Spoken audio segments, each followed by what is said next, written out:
Hi guys! ఈరోజు Malayalam 'Bramayugam' movie గురించి మాట్లాడుకునే ముందు ప్లీజ్ మర్చిపోకుండా మా ఛానల్‌ని సబ్స్క్రైబ్ చేయండి. ఈ మూవీ ఒక గొప్ప ప్రయోగం అని చెప్పొచ్చు. అలాంటి ప్రయోగాత్మకమైన కథలను, యూనిక్ స్క్రీన్ ప్లేస్‌ని చూజ్ చేసుకునే వాళ్ళలో మమ్ముట్టి ఒకరు. అలాంటి ఒక మూవీని 'బ్రహ్మయుగం'.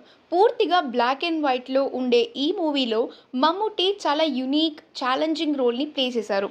దానికోసం ఆయన బాగా కష్టపడ్డారు. ట్రాన్స్‌ఫార్మ్ అయ్యారంట కూడా.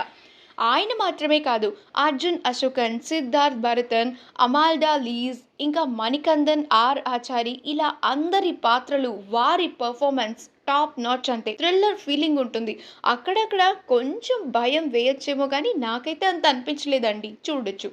సో ఈ మూవీని ఒక యునీక్ ఎక్స్పీరియన్స్ కోసం మూవీ లవర్స్ చూడాల్సిందే. అంత వర్త్ అండి. ఈ మూవీ 17th సెంచరీలో జరుగుతుంది కదా, మేబీ ఆ ఫీల్ కోసమేమో అప్పటి కాలంలో ఇల్లు, ఫుడ్, వస్త్రాలు ఎలా ఉండేవో మూవీలో యాజ్ ఇట్ ఈజ్ అలానే చూపించారు. ముఖ్యంగా ఫుడ్, మసాలాస్ అన్నీ అప్పటి కాలానికి చెందినవే వాడారు.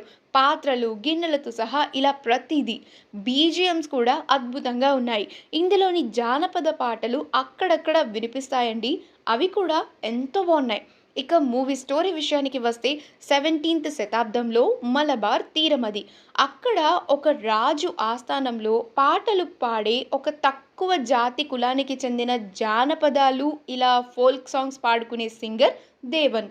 అతను ఇంటి దగ్గర ఉన్న తన అమ్మను కలుసుకోవాలి అని చెప్పి ఆ రాజు దగ్గర నుంచి కష్టపడి తప్పించుకుని అడవి ప్రాంతం గుండా తన ఫ్రెండ్తో కలిసి బయలుదేరతాడు.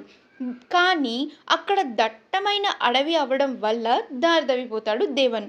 అదే సమయంలో తన ఫ్రెండ్ని ఒక యక్షిని తినేస్తుంది.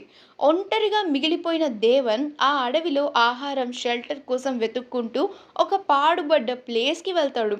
అక్కడ ఆ ఇంటి యజమాని కొడుమన్ పొట్టి, అతనే మమ్ముట్టి. ఆయనతో పాటు ఒక వంటవాడు మాత్రమే ఉంటాడు. చాలా కాలం తర్వాత ఇంటికి అతిథి వచ్చారు అని చెప్పి దేవన్ ఇంకా కొడుమన్ చాలా ఇష్టంగా ఆయన్ని ఆహ్వానిస్తారు. మంచిగా మర్యాదలతో చూసుకుంటారు. బానే ఉంటుంది. బట్ ఆ ఇంటికి ప్రవేశించిన తర్వాత దేవన్‌కి చాలా చేదు అనుభవాలు ఎదురవుతాయి. ప్రతీదీ చాలా స్ట్రేంజ్‌గా, కన్‌ఫ్యూజింగ్‌గా ఉంటుంది. ఈవెన్ టైమ్, డేస్, క్లైమేట్ ఏం జరుగుతుందో ఏం అర్థం కాకుండా పోతుంది.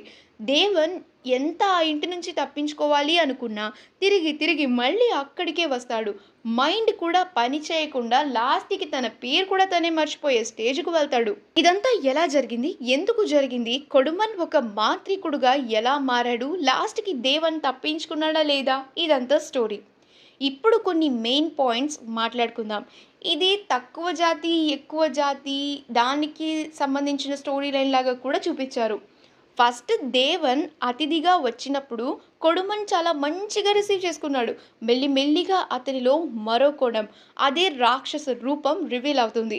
అప్పుడే వచ్చే చేతన్ ఇంకా వంట చేసే అతని కథ చాలా ఇంట్రెస్టింగ్గా ఉంటుంది. యక్షిని స్టోరీ కూడా. కొడుమన్ ఒక రాక్షసుడు అని తెలుసుకున్న దేవన్ అక్కడి నుంచి చాలా కేర్ఫుల్గా ప్రతి అడుగుని వేయాలనుకుంటాడు. కొడుమన్ ఇంటి సభా మందిరం కింద ఉన్న నేలమాళిగా, అక్కడ ఉన్న మరో ప్రపంచం, అందులోని అఖండ దీపం అండ్ ఆ దీపం ద్వారానే రాక్షసుడికి పవర్స్ రావడం, దాన్ని చేరుకోవడానికి దేవన్ ఇంకా వంట అతను వేసే ప్లాన్ మంచి థ్రిల్లింగ్ ఎక్స్పీరియన్స్ అండి. క్లైమాక్స్లో చేతన్ రూపం మార్చుకుని పవర్లెస్గా బయటపడ్డాడు. అంటే చేతన్‌కి ఫుల్ పవర్స్ లేవు. మళ్ళీ ఫ్యూచర్‌లో వస్తాయా? తెలీదు. ఎలా బయటపడ్డాడు చేతన్? ఇంకా దేవన్ వంట చేసే అతను ఏమయ్యారు లాస్ట్‌కి? చూసి మీరే తెలుసుకోండి. అండ్ ఈ cinema streaming on Sony Liv తెలుగులో కూడా అవైలబుల్‌గా ఉంది. అలాగే ఈ మూవీలో మీకు నచ్చిన పాయింట్స్, నేను మిస్ అయిన పాయింట్స్ ఏమైనా ఉంటే తప్పకుండా కామెంట్ చేయండి. మరొక మంచి వీడియోతో మళ్ళీ కలుసుకుందాం. Have a great time.